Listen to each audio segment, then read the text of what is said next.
أعوذ بالله من الشيطان الرجيم.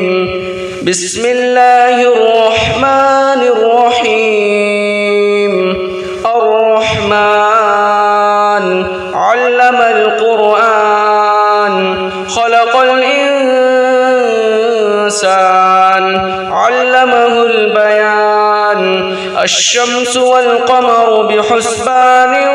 والنجم والشجر يسجدان. والسماء رفعها ووضع الميزان ألا تطغوا في الميزان وأقيموا الوزن بالقسط ولا تخسروا الميزان. والأرض وضعها للأنام فيها فاكهة والنخل ذات الأكمام والحب ذو العصف والريحان. فبأي آلاء ربكما تكذبان؟ خلق الإنسان من صلصال كالفخار وخلق الجان من مارج من نار. فبأي آلاء ربكما تكذبان؟ رب المشرقين ورب المغربين. فبأي آلاء ربكما تكذبان؟ مرج البحرين يلتقيان بينهما برزخ لا يبغيان. فبأي آلاء ربكما تكذبان؟ يخرج منهما اللؤلؤ والمرجان. فبأي آلاء ربكما تكذبان؟ وله الجوار المنشآت في البحر كالأعلام. فبأي آلاء ربكما تكذبان؟ كل من عليها فان ويبقى وجه ربك ذو الجلال والإكرام. فبأي آلاء ربكما تكذبان؟ يسأله من في السماوات والأرض كل يوم هو في شأن. فبأي آلاء ربكما تكذبان؟ سنفرغ لكم أيها الثقلان. فبأي آلاء ربكما تكذبان؟ يا معشر الجن والإنس إن استطعتم أن تنفذوا من أقطار السماوات والأرض فانفذوا لا تنفذون إلا بسلطان. فبأي آلاء ربكما تكذبان؟ يرسل عليكما شواظ من نار ونحاس فلا تنتصران. فبأي آلاء ربكما تكذبان؟ فإذا انشقت السماء فكانت وردة كالدهان. فبأي آلاء ربكما تكذبان؟ فيومئذ لا يسأل عن ذنبه إنس ولا جان. فبأي آلاء ربكما تكذبان؟ يعرف المجرمون بسيماهم فيؤخذ بالنواصي والأقدام. فبأي آلاء ربكما تكذبان؟ هذه جهنم التي يكذب بها المجرمون يطوفون بينها وبين حميم آن. فبأي آلاء ربكما تكذبان؟ ولمن خاف مقام ربه جنتان فبأي آلاء ربكما تكذبان ذواتا أفنان فبأي آلاء ربكما تكذبان فيهما عينان تجريان فبأي آلاء ربكما تكذبان فيهما من كل فاكهة زوجان فبأي آلاء ربكما تكذبان متكئين على فرش بطائنها من استبرق وجنى الجنتين يلدان فبأي آلاء ربكما تكذبان فيهن قاصرات الطرف لم يطمثهن إنس قبلهم ولا جان فبأي آلاء ربكما تكذبان كأنهن الياقوت والمرجان فبأي آلاء ربكما تكذبان هل جزاء الإحسان إلا الإحسان فبأي آلاء ربكما تكذبان ومن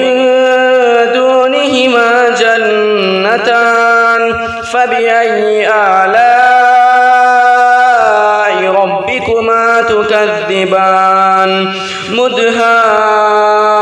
مدهامتان فبأي آلاء ربكما تكذبان فيهما عينان نضاختان فبأي آلاء ربكما تكذبان فيهما فاكهة ونخل ورمان فبأي آلاء ربكما تكذبان فيهن خيرات حسان فبأي آلاء ربكما تكذبان حور مقصورات في الخيام فبأي آلاء ربكما تكذبان لم يطمثهن إنس قبلهم ولا جان فبأي آلاء ربكما تكذبان متكئين على رفرف خضر وعبقري حسان فبأي آلاء ربكما تكذبان تبارك اسم ربك ذي الجلال والإكرام أعوذ بالله من الشيطان الرجيم بسم الله الرحمن الرحيم ياسين والقرآن الحكيم إنك لمن المرسلين على صراط مستقيم تنزيل العزيز الرحيم لتنذر قوما ما أنذر آباؤهم فهم غافلون لقد حق القول على أكثرهم فهم لا يؤمنون إنا جعلنا في أعناقهم أغلالا فهي إلى الأذقان فهم مقمحون وجعلنا من بين أيديهم سدا ومن خلفهم سدا فأغشيناهم فهم لا يبصرون وسواء عليهم أأنذرتهم أم لم تنذرهم لا يؤمنون إنما تنذر من اتبع الذكر وخشي الرحمن بالغيب فبشره بمغفرة وأجر كريم إنا نحن نحيي الموتى ونكتب ما قدموا وآثارهم كل شيء أحصيناه في إمام مبين واضرب لهم مثلا أصحاب القرية إذ جاءها المرسلون إذ أرسلنا إليهم 2 فكذبوهما فعززنا بثالث فقالوا إنا إليكم مرسلون قالوا ما أنتم إلا بشر مثلنا وما أنزل الرحمن من شيء إن أنتم إلا تكذبون قالوا ربنا يعلم إنا إليكم لمرسلون وما علينا إلا البلاغ المبين قالوا إنا تطيرنا بكم لئن لم تنتهوا لنرجمنكم وليمسنكم منا عذاب أليم قالوا طائركم معكم أئن ذكرتم بل أنتم قوم مسرفون وجاء من أقصى المدينة رجل يسعى قال يا قوم اتبعوا المرسلين اتبعوا من لا يسألكم أجرا وهم مهتدون وما لي لا أعبد الذي فطرني وإليه ترجعون أأتخذ من دونه آلهة إن يردني الرحمن بضر لا تغن عني شفاعتهم شيئا ولا ينقذون إني إذا لفي ضلال مبين إني آمنت بربكم فاسمعون قيل ادخل الجنة قال يا ليت قومي يعلمون بما غفر لي ربي وجعلني من المكرمين وما أنزلنا على قومه من بعده من جند من السماء وما كنا منزلين إن كانت إلا صيحة واحدة فإذا هم خامدون يا حسرة على العباد ما يأتيهم من رسول إلا كانوا به يستهزئون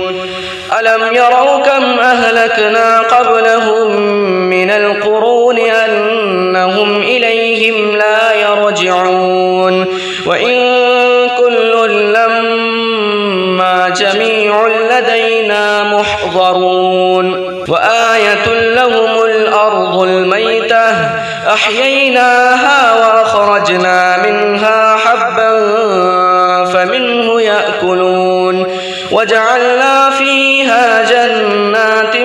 من نخيل وأعناب وفجرنا فيها من العيون ليأكلوا من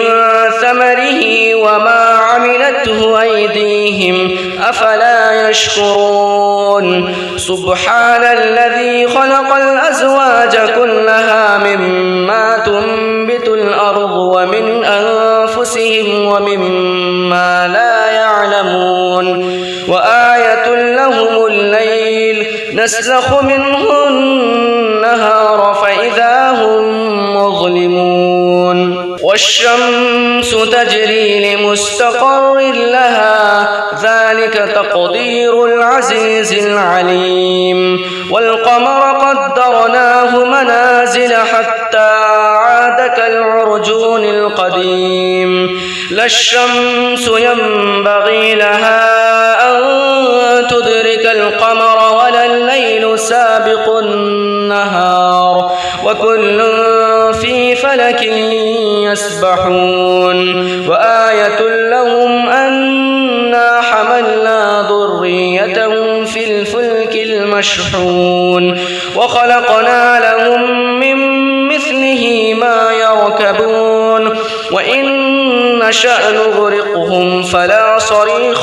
فلا صريخ لهم ولا هم ينقذون إلا رحمة منا ومتاعا إلى حين وإذا قيل لهم اتقوا ما بين أيديكم وما خلفكم لعلكم ترحمون وما تأتيهم من آية من آيات ربهم إلا كانوا عنها معرضين وإذا قيل لهم أنفقوا مما رزقكم الله قال الذين كفروا للذين آمنوا أنطعم من لو يشاء الله أطعمه إن أنتم إلا في ضلال مبين ويقولون متى هذا الوعد إن كنتم صادقين ما ينظرون إلا صيحة واحدة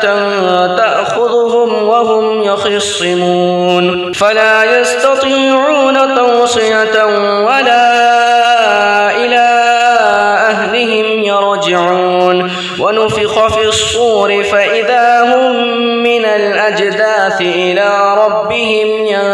ينسلون قالوا يا ويلنا من بعثنا من مرقدنا هذا ما وعد الرحمن وصدق المرسلون إن كانت إلا صيحة واحدة فإذا هم جميع لدينا محضرون فاليوم لا تظلم نفس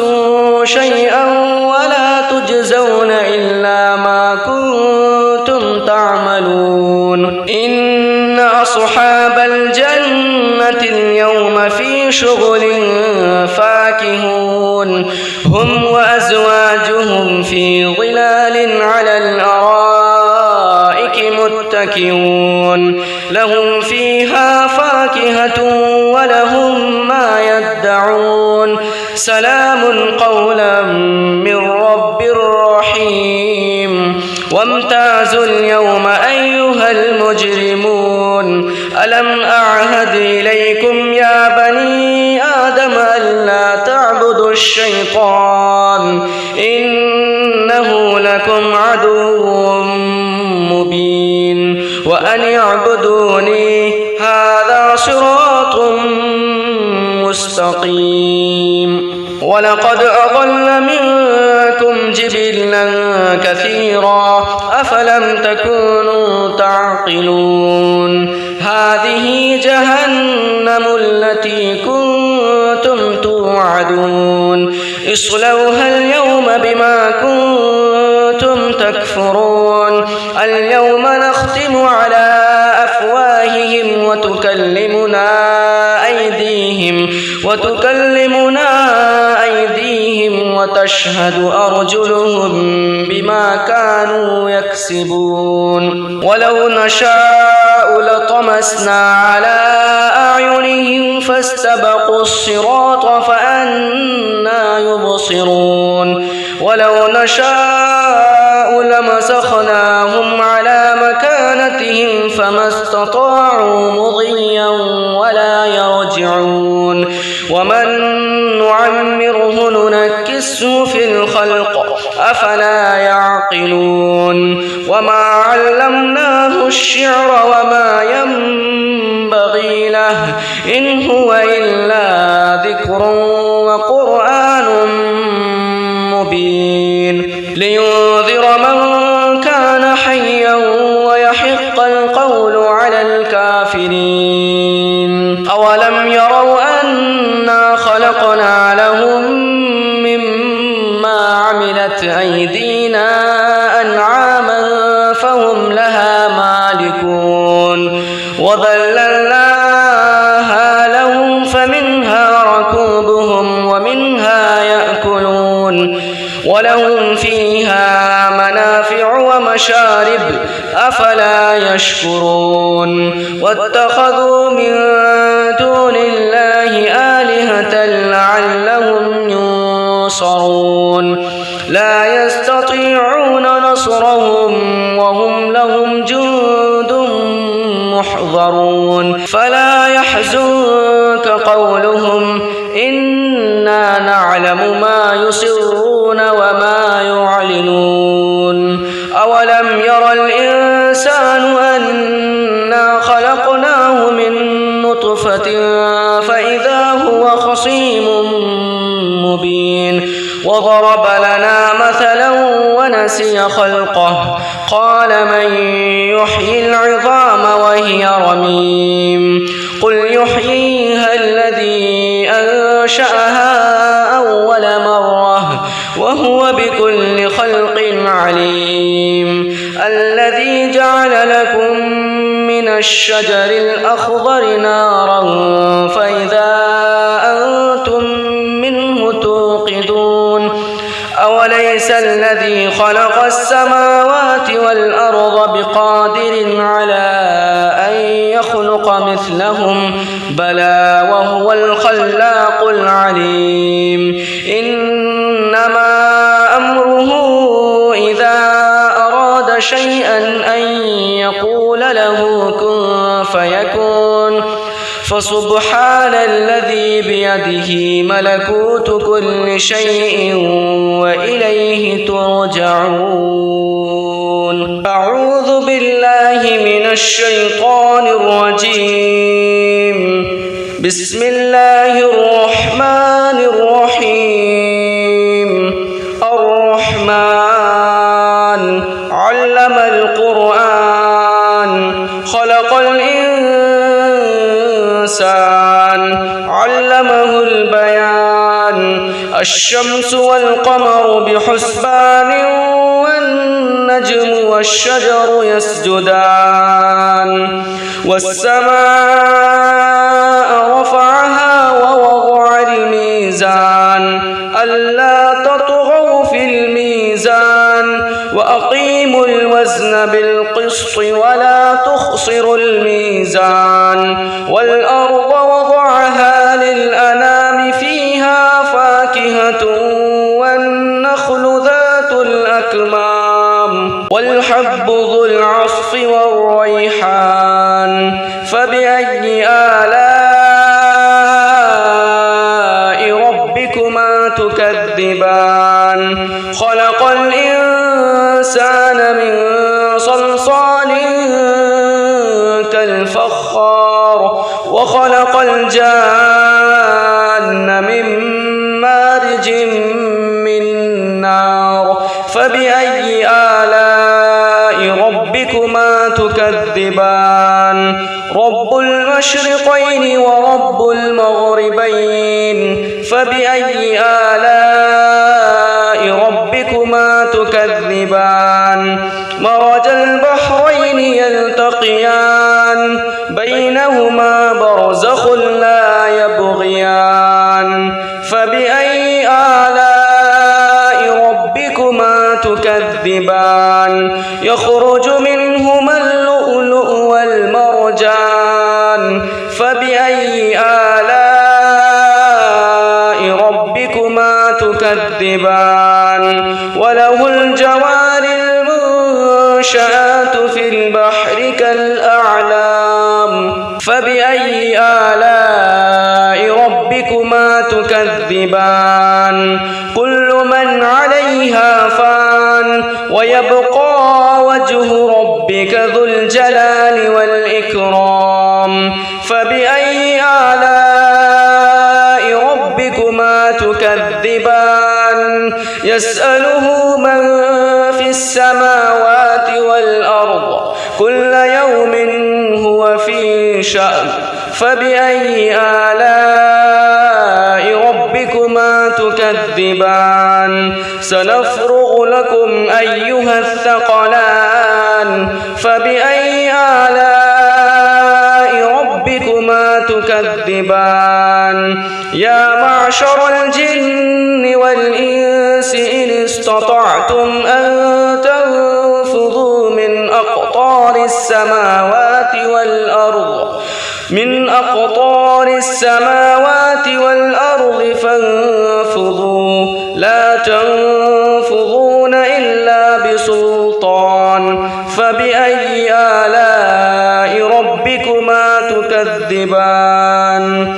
يرسل عليكما شواظ من نار ونحاس فلا تنتصران فبأي آلاء ربكما تكذبان فإذا انشقت السماء فكانت وردة كالدهان فبأي آلاء ربكما تكذبان فيومئذ لا يسأل عن ذنبه إنس ولا جان فبأي آلاء ربكما تكذبان يعرف المجرمون بسيماهم فيؤخذ بالنواصي والأقدام فبأي آلاء ربكما تكذبان هذه جهنم التي يكذب بها المجرمون يطوفون بينها وبين حميم آن فبأي آلاء ربكما تكذبان ولمن خاف مقام ربه جنتان فبأي آلاء ربكما تكذبان ذواتا أفنان فبأي آلاء ربكما تكذبان فيهما عينان تجريان فبأي آلاء ربكما تكذبان فيهما من كل فاكهة زوجان فبأي آلاء ربكما تكذبان متكئين على فرش بطائنها من استبرق وجنى الجنتين يلدان فبأي آلاء ربكما تكذبان فيهن قاصرات الطرف لم يطمثهن إنس قبلهم ولا جان فبأي آلاء ربكما تكذبان كأنهن الياقوت والمرجان فبأي آلاء ربكما تكذبان هل جزاء الإحسان إلا الإحسان فبأي آلاء ربكما تكذبان ومن دونهما جنتان فبأي آلاء ربكما تكذبان مدهامتان فبأي آلاء ربكما تكذبان فيهما عينان نضاختان فبأي آلاء ربكما تكذبان فيهما فاكهة ونخل ورمان فبأي آلاء ربكما تكذبان فيهن خيرات حسان فبأي آلاء ربكما تكذبان حور مقصورات في الخيام فبأي آلاء ربكما تكذبان لم يطمثهن إنس قبلهم ولا جان فبأي آلاء ربكما تكذبان متكئين على رفرف خضر وعبقري حسان فبأي آلاء ربكما تكذبان تبارك اسم ربك ذي الجلال والإكرام أعوذ بالله من الشيطان الرجيم بسم الله الرحمن الرحيم ياسين والقرآن القرآن الحكيم إنك لمن المرسلين على صراط مستقيم تنزيل العزيز الرحيم لتنذر قوما ما أنذر آباؤهم فهم غافلون لقد حق القول على أكثرهم فهم لا يؤمنون إنا جعلنا في أعناقهم أغلالا فهي إلى الأذقان فهم مقمحون وجعلنا من بين أيديهم سدا ومن خلفهم سدا فأغشيناهم فهم لا يبصرون وسواء عليهم أأنذرتهم أم لم تنذرهم لا يؤمنون إنما تنذر من اتبع الذكر وخشي الرحمن بالغيب فبشره بمغفرة وأجر كريم إنا نحن نحيي الموتى ونكتب ما قدموا وآثارهم وكل شيء أحصيناه في إمام مبين واضرب لهم مثلا أصحاب القرية إذ جاءها المرسلون إذ أرسلنا إليهم اثنين فكذبوهما فعززنا بثالث فقالوا إنا إليكم مرسلون قالوا ما أنتم إلا بشر مثلنا وما أنزل الرحمن من شيء إن أنتم إلا تكذبون قالوا ربنا يعلم إنا إليكم لمرسلون وما علينا إلا البلاغ المبين قالوا إنا تطيرنا بكم لئن لم تنتهوا لنرجمنكم وليمسنكم منا عذاب أليم قالوا طائركم معكم أئن ذكرتم بل أنتم قوم مسرفون وجاء من أقصى المدينة رجل يسعى قال يا قوم اتبعوا المرسلين اتبعوا من لا يسألكم أجرا وهم مهتدون وما لي لا أعبد الذي فطرني وإليه ترجعون أأتخذ من دونه آلهة إن يردني الرحمن بضر لا تغن عني شفاعتهم شيئا ولا ينقذون إني إذا لفي ضلال مبين إني آمنت بربكم فاسمعون قيل ادخل الجنة قال يا ليت قومي يعلمون بما غفر لي ربي وجعلني من المكرمين وما أنزلنا على قومه من بعده من جند من السماء وما كنا منزلين إن كانت إلا صيحة واحدة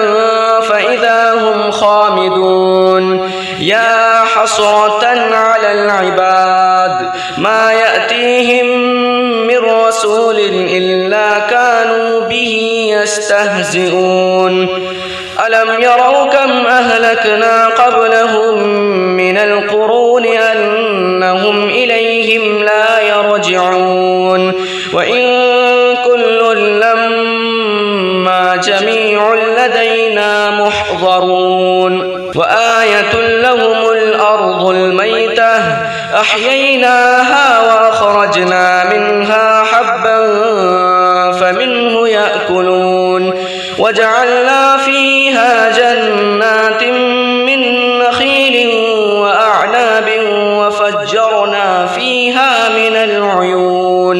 ليأكلوا من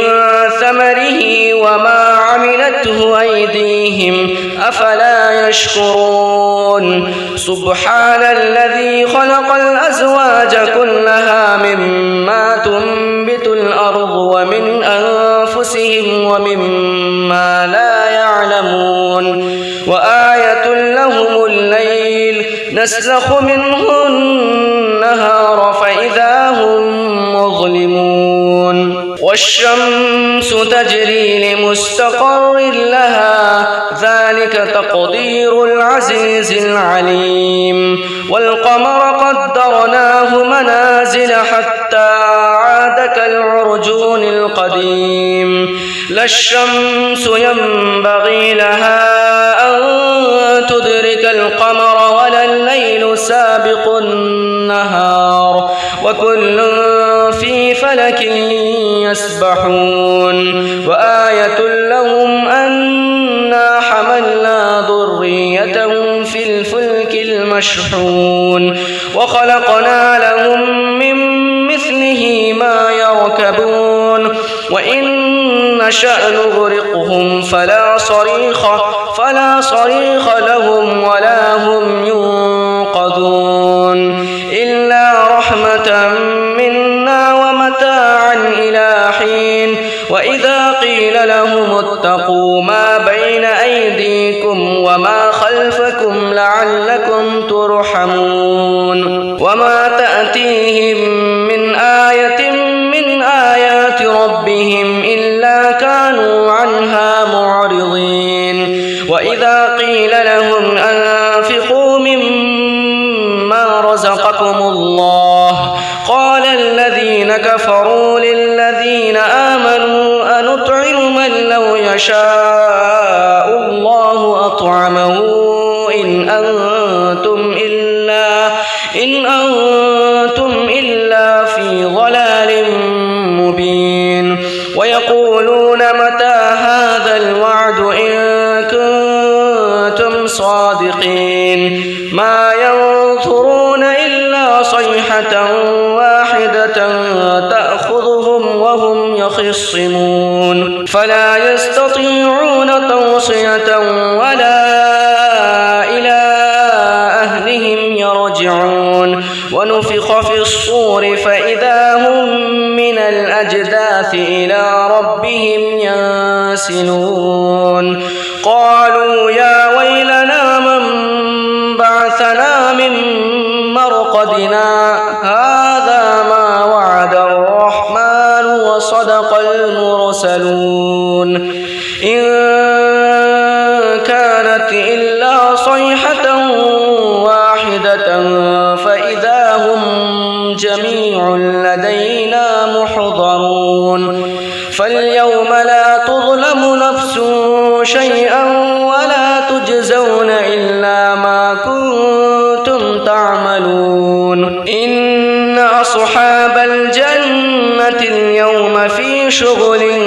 فاكهون هم وأزواجهم في ظلال على الأرائك متكئون لهم فيها فاكهة ولهم ما يدعون سلام قولا من رب رحيم وامتازوا اليوم أيها المجرمون ألم أعهد إليكم يا بني آدم ألا تعبدوا الشيطان إنه لكم عدو مبين وأن اعبدوني هذا صراط مستقيم ولقد أضل منكم جبلا كثيرا أفلم تكونوا تعقلون هذه جهنم التي كنتم توعدون اصلوها اليوم بما كنتم تكفرون اليوم نختم على أفواههم وتكلمنا أيديهم وتشهد أرجلهم بما كانوا يكسبون ولو نشاء لطمسنا على أعينهم فاستبقوا الصراط فأنى يبصرون ولو نشاء لمسخناهم على مكانتهم فما استطاعوا مضيا ولا يرجعون ومن نعمره ننكسه في الخلق أفلا يعقلون وما علمناه الشعر وما ينبغي له إن هو إلا ذكر وقرآن مبين لينذر من كان حيا ويحق القول على الكافرين أولم يروا أنا خلقنا لهم مما عملت أيدينا أنعاما فهم لها مالكون وذللناها لهم فمنها ركوبهم ومنها يأكلون ولهم فيها منافع ومشارب أفلا يشكرون واتخذوا من دون الله آلهة لعلهم ينصرون لا يستطيعون نصرهم وهم لهم جند محضرون فلا يحزنك قولهم إنا نعلم ما يسرون وما يعلنون أولم ير الإنسان أنا خلقناه من نطفة فإذا هو خصيم مبين وضرب لنا مثلا ونسي خلقه قال من يحيي العظام وهي رميم قل يحييها الذي أنشأها أول مرة وهو بكل خلق عليم الذي جعل لكم من الشجر الأخضر نارا فإذا أنتم منه توقدون أوليس الذي خلق السماوات والأرض بقادر على أن يخلق مثلهم بلى وهو الخلاق العليم إنما أمره إذا أراد شيئا أن يقول له كن فيكون فسبحان الذي بيده ملكوت كل شيء وإليه ترجعون